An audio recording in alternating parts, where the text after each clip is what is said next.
The government has marked the start of the election campaign with a play for the votes of Middle Australia, with surprise tax cuts that won't come into effect until next year. Joining us live now from Canberra is the opposition leader, Peter Dutton.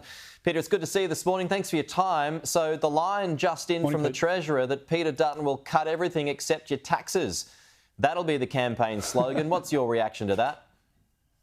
I just think the government sounds more and more desperate each day, as they evidenced last night. They've wrecked the economy. They've got this cruel hoax out there at the moment. They're going to, in 15 months' time, offer a tax cut of 70 cents a day. An average Australian family with a mortgage is $50,000 worse off under this government. Productivity's collapsed. Debt goes to $1 trillion. They're bringing in 2 million people over 5 years, which is going to really crush the hopes of homeowners. And I think there is a lot of pain in this budget. And if you're a government without a good track record and without a good message to sell, then of course you revert to a negative campaign. And that's exactly what you'd expect from the Albanese government. So for sure you won't support these tax cuts? Well, Pete, we've said that we won't. I'll provide my budget reply speech on Thursday night. Labor's got a real problem here because there are families who are hurting. Jim Chalmers on the weekend said that electricity prices had come down by 25%. They just haven't. And that's not the experience of families. 29,000 small businesses have closed their doors, and the manufacturing businesses that have closed over the course of the last 2.5 years, it's a threefold increase. And we've lost those jobs. Those businesses have just gone offshore.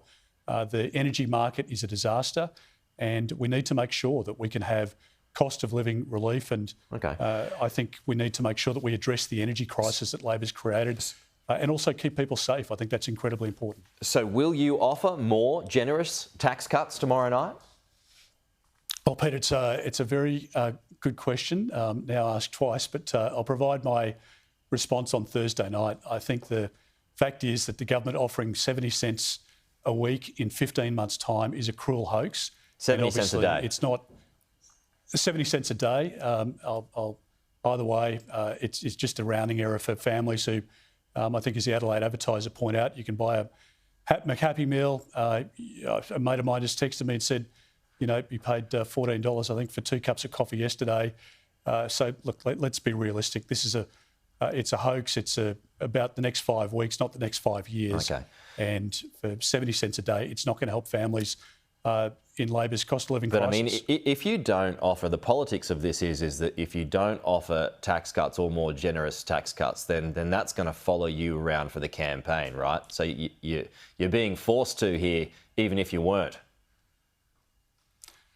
Well, Pete, we've made decisions that we believe are in our country's best interests, and that's been a hallmark of our period in opposition. We've got an energy policy, the renewables-only energy policy at the moment, which is putting up the price of groceries. That hasn't been addressed in this budget. The government's bringing in 2 million people over 5 years. That's putting upward pressure on housing. They've announced the same 4 housing policies, over 4 budgets now, and they've not built a single house.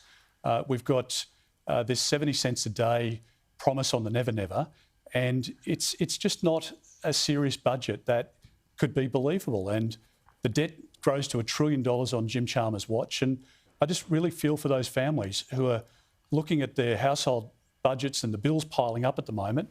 And under this government, they're getting no support. In fact, they're working harder, but they're going backwards.